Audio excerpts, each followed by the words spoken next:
Hello and welcome to examiners view. आज हम इस लेक्चर में सेंट्रली स्पॉन्सर्ड स्कीम्स के बारे में पढ़ेंगे।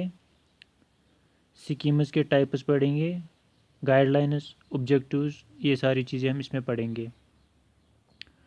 तो बेसिकली जो स्कीम्स होती है वो टू टाइप्स की होती है। जो हमारी कंट्री में स्कीम्स है वो टू टाइप्स की है। एक है सेंट्रल सेक्टर स्कीम्स, दूसरी है सेंट्रली स्पॉन्सर्ड स्कीम्स। टॉपिक तो हमारा है सेंट्रली स्पॉन्सर्ड स्कीम्स का, लेकिन हम इसके बारे में भी थोड़ा सा आपको बताएंगे कि सेंट्रल सेक्टर स्कीम्स क्या होती है और सेंट्रली स्पॉन्सर्ड स्कीम्स क्या होती है, इनमें से कौन कौन सी स्कीम्स आती है और इसके टाइप्स क्या है। तो ये जो सेंट्रल सेक्टर स्कीम्स होती है, सेंट्रल सेक्टर स्कीम्स, ये सेंट्रल गवर्नमेंट इनको इम्प्लीमेंट करता है। इनको सेंट्रल गवर्नमेंट इम्प्लीमेंट करता है डायरेक्टली, और फंड भी सेंटर ही इनको करता है एंटायरली। पूरा जो इसको खर्चा आता है वो सेंटर ही बेयर करता है।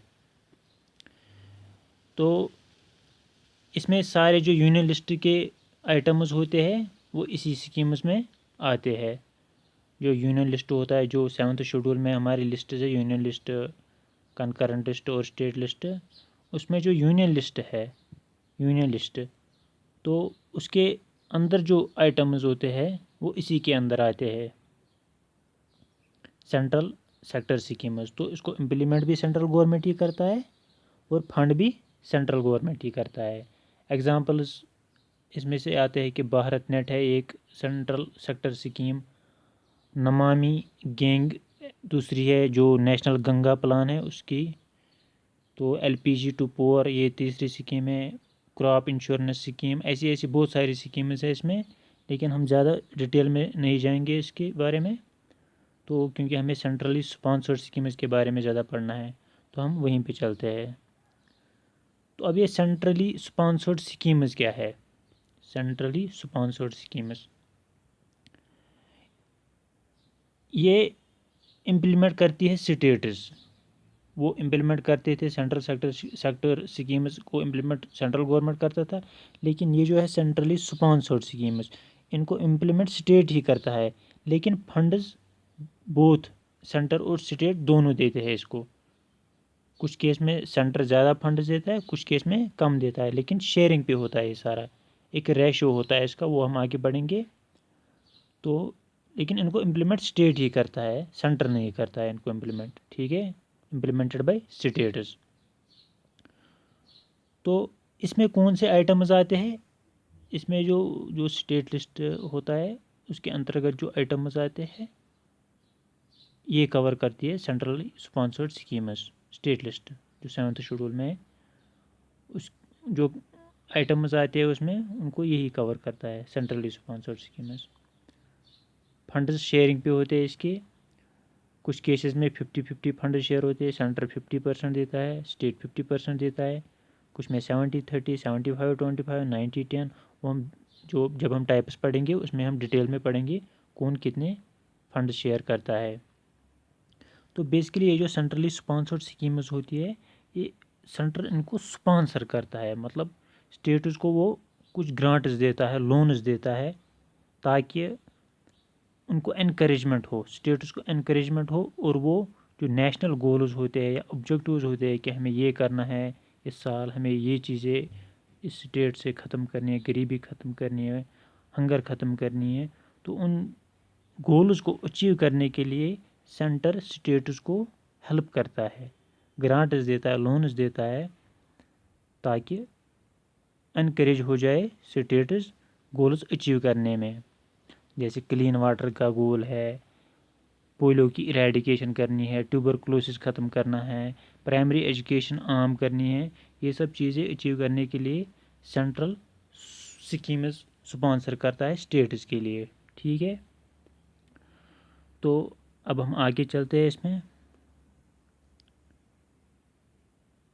आपको ये मतलब जो ये सेंट्रली स्पॉन्सर्ड स्कीम्स होती है ना, ये यूनियन टू स्टेट करता है सेंट्रल गवर्नमेंट, किस एक्ट आर्टिकल के बिना पे आर्टिकल 282 जो है कॉन्स्टिट्यूशन का, उसकी बिना पे ये एक्सटेंड करता है यूनियन स्टेट की तरफ से। ठीक है, अब हम आगे चलेंगे, अब हम इसके टाइप्स पढ़ेंगे। तो बेसिकली जो सेंट्रली स्पॉन्सर्ड स्कीम्स होती है वो 3 टाइप्स की होती है। Core of the core schemes and optional schemes. ठीक है, core of the core schemes and optional schemes. ठीक है, ये किस बेस पे होता है इनका जो डिवीज़न, ये होता है फाइनेंशियल इन्वॉल्वमेंट ऑफ स्टेट्स कितना फाइनेंशियली इसको इन्वॉल्व करती है, इनमें इन्वॉल्व होती है, उसी की बिना पे होता है, उसी की बेस पे होता है। जो पहली है core of the core schemes, उनको तो ऑलमोस्ट सेंटर ही फुली फंड करता है, कुछ केसेस को छोड़ के, कुछ स्कीम्स को छोड़ के ज़्यादातर सेंटर ही उनको फंड करता है। ठीक है, जो ये core of the core schemes होती है, ये बेसिकली जो सोशल इश्यूज़ है ना सोसाइटी में, या सोशल इंक्लूजन मतलब सोशल प्रॉब्लम्स है, उनकी प्रोटेक्शन करने के लिए स्कीम्स आई है। जो मतलब कुछ कास्ट्स होते हैं, जो लोअर कास्ट्स होते हैं, उनको प्रोटेक्ट करना होता है। कुछ कम्युनिटीज़ होती है जो पुअर होती है, उनको अपलिफ्ट करने के लिए ये स्कीम्स आई है। या माइनॉरिटीज़ के लिए, मतलब जो जनरल में नहीं आते उनके लिए आते हैं। ठीक है, इसमें से बेसिकली 6 स्कीम्स है total. Core of the core जो स्कीम्स है, टोटल 6 स्कीम्स है। इसमें पहली स्कीम जो आती है वो आती है नेशनल सोशल असिस्टेंस प्रोग्राम। ठीक है, दूसरी आती है एमजी नरेगा, इसके बारे में तो आप सब कुछ पता ही है। लेकिन ये जो एमजी नरेगा है, इसकी जो फंड शेयरिंग है वो 25% स्टेट देता है और रेस्ट सेंटर देता है। ठीक है, फिर आती है 4 umbrella schemes. Umbrella scheme for development of scheduled castes. Umbrella scheme क्या होती है? अम्ब्रेला स्कीम होती है मतलब जिसके अंदर सारी स्कीम्स आती है। मतलब शेड्यूल्ड कास्ट जो होते हैं उनके लिए जो स्कीम्स निकालते हैं गवर्नमेंट की तरफ से, कितनी भी स्कीम्स हो, 10, 15, 20, वो सारी स्कीम्स इसी एक स्कीम के अंदर आएंगी। शेड्यूल्ड कास्ट की सारी स्कीम्स इस स्कीम के अंदर आएगी, umbrella scheme for development of scheduled caste. दूसरी है umbrella scheme for development of scheduled tribe. ऐसे ही सारी स्कीमें जो शेड्यूल्ड ट्राइब्स के लिए है वो सारी इसमें आएंगी। फिर umbrella scheme for development of minority, जो माइनॉरिटीज़ है, मुस्लिम्स है, बाकी है। तो फिर आती है umbrella scheme for development of backward class, differently abled and other vulnerable groups. जो बैकवर्ड क्लास है, जो पिछले तबके के लोग हैं, या जिनको कोई फिज़िकल प्रॉब्लम है, या जिनको ह्यूमिलेशन होती है, मतलब वल्नरेबल जो होते हैं, उनके लिए है ये 6th स्कीम। ठीक है, ये है 6 schemes total core of the core schemes. इसके आगे आती है कोर स्कीम्स। ठीक है, कोर स्कीम जो होती है इनको फंड करता है सेंट्रल भी और स्टेट भी, दोनों इनको फंड करते हैं on the basis of ratio. मतलब रेशो होता है, कुछ में स्टेट इतना शेयर करता है, कुछ में सेंटर इतना देता है, वो हम पढ़ेंगे कौन कितना देता है। 60:40 होता है जनरल स्टेटस के लिए, जो आम स्टेटस है, अच्छी स्टेटस है, डेवलप्ड स्टेटस है, बाकी स्टेटस के द्वारा से।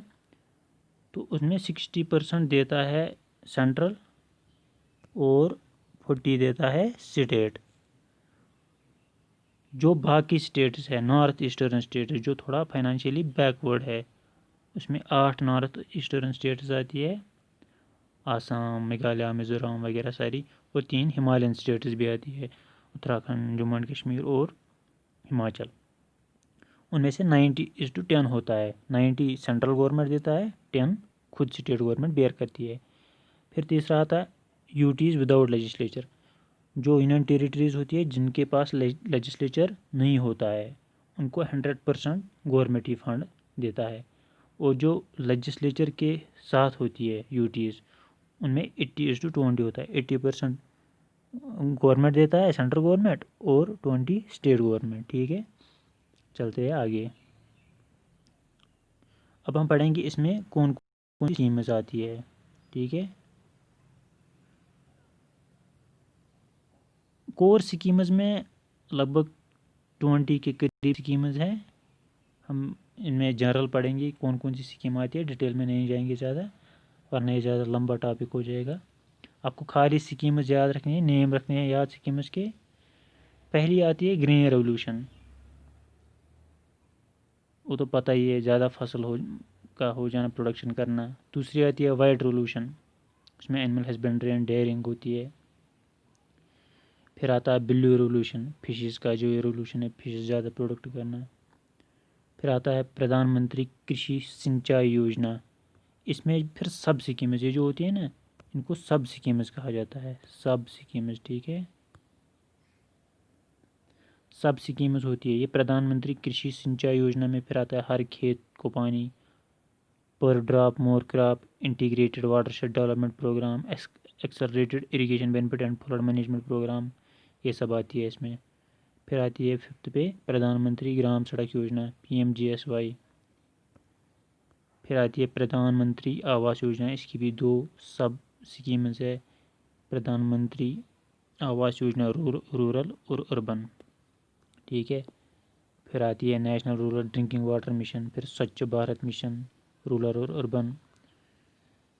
फिर आता है नेशनल हेल्थ मिशन, उसमें आता है national rural health mission, national urban health mission, tertiary care programme, human resource in health and medical education, national mission on AYUSH, ठीक है।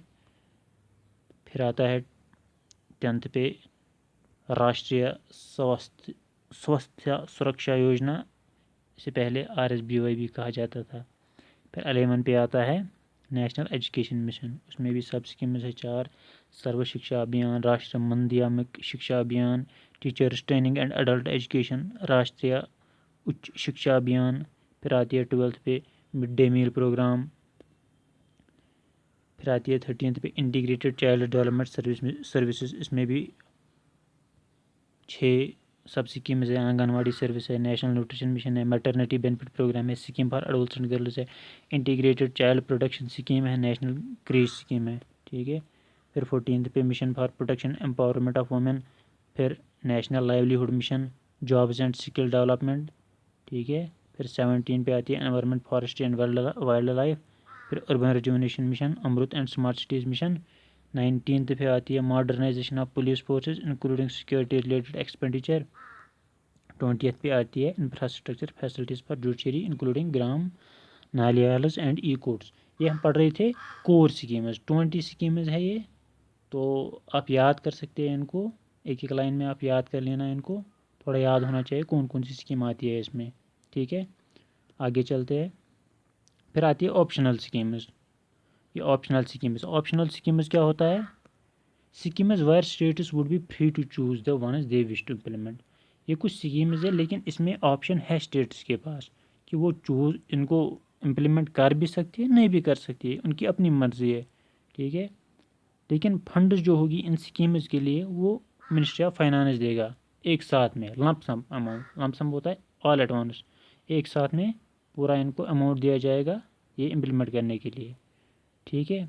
अब इसका फंडिंग पैटर्न क्या है ऑप्शनल स्कीम्स का, इनका फंडिंग पैटर्न ये है 80-20 होता है जो नॉर्थ ईस्टर्न स्टेट्स है और हिमालयन स्टेट्स 3 जो थोड़ा फाइनेंशियली बैकवर्ड है, उनमें 80-20 होता है। 80% सेंट्रल गवर्नमेंट देगा, 20% स्टेट गवर्नमेंट देगा। जो रेस्ट स्टेट्स है, बाकी स्टेट्स है, जनरल स्टेट्स, उनको 50-50 होता है, 50 सेंट्रल देगा, 50 स्टेट देगा। यूटीज़ विदाउट लेजिस्लेचर जो है उनको 100% सेंटर ही देगा, और यूटीज़ विथ लेजिस्लेचर उनको 80-20 होता है, 80 सेंटर देगा, 20 स्टेट देगा खुद, ठीक है। उन ऑप्शनल स्कीम्स में 2 स्कीम्स ये है, 2 ही है इसमें, तो एक है बॉर्डर एरिया डेवलपमेंट प्रोग्राम, ठीक है, बॉर्डर एरिया डेवलपमेंट प्रोग्राम, और दूसरा है बॉर्डर एरिया होता है जो बॉर्डर एरियाज़ होते हैं उनको डेवलप करना है, जो वहाँ पे ज़्यादा प्रॉब्लम्स होती है उन्हीं की डेवलपमेंट के लिए ये स्कीम आई है। दूसरी है श्यामा प्रसाद मुखर्जी रूरबन मिशन, इसमें क्या है रूरल एरियाज़ की डेवलपमेंट कर रहा हूँ उनकी, उनमें कंप्रहेंसिव चेंजेस लाना, तो रूरल डेवलपमेंट होती है इसमें से, ये दूसरी स्कीम है। तो ये सब था सेंट्रली स्पॉन्सर्ड स्कीम्स के बारे में।